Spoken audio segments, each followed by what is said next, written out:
അടിയണ്ണ അവനെ.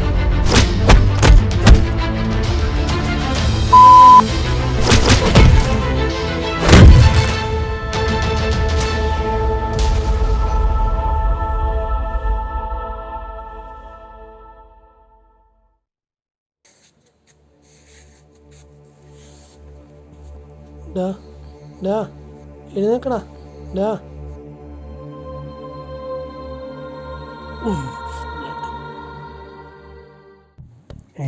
അനക്കമൊന്നുമില്ലല്ലോ. ദൈവമേ, ഇവൻ ചത്തോ? ബോധം വന്നിട്ടുണ്ട്.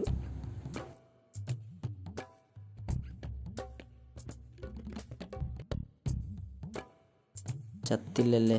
നിന്റെ ഐഡിയ ആയിപ്പോയി. അപ്പോൾ നിന്റെ ഐഡിയ ആയിരുന്നെങ്കിലോ? ഇതിപ്പോൾ എൻ്റെ ഐഡിയ ആയിരുന്നെങ്കിൽ ഞാനിപ്പോൾ ഇവിടെ റോഡിൽ കിടക്കുമോ? ഞാൻ നേരത്തെ രക്ഷപ്പെടത്തില്ലായിരുന്നോ? അത് ശരിയാ. ഇനി എന്താ പരിപാടി? ഇവിടെ കിടന്നാൽ മതിയോ? ഇനിയല്ലേ പരിപാടി. എണീറ്റ് നിന്നിട്ട് പറഞ്ഞാൽ പോലെ. വണ്ടി എടുക്കടാ. എനിക്ക് വയ്യ, നീ എടുക്ക്. എനിക്കും വയ്യ. ഒറ്റ മൈൻഡ്, വാ നടക്കാം. ഇവിടെ അടി കൊണ്ട് കിടന്നവന്മാരൊക്കെ എന്ത് ചെയ്യടാ? ഒരുത്തനാണെങ്കിൽ സൈക്കിളുമായിട്ട് പോയി, ഒരുത്തനാണെങ്കിൽ അടിക്കണ്ടെന്ന് പറഞ്ഞിട്ട് ഓടി. ബാക്കിയുള്ളവന്മാർ ഇതുവഴി പോയെന്ന് തമ്പുരാനറിയാം. അടിച്ചതിൻ്റെ ബാക്കി വല്ല ഇരിപ്പുണ്ടോ? പേടിക്കണ്ട, ഒരു തുള്ളി പോലും ഇല്ല.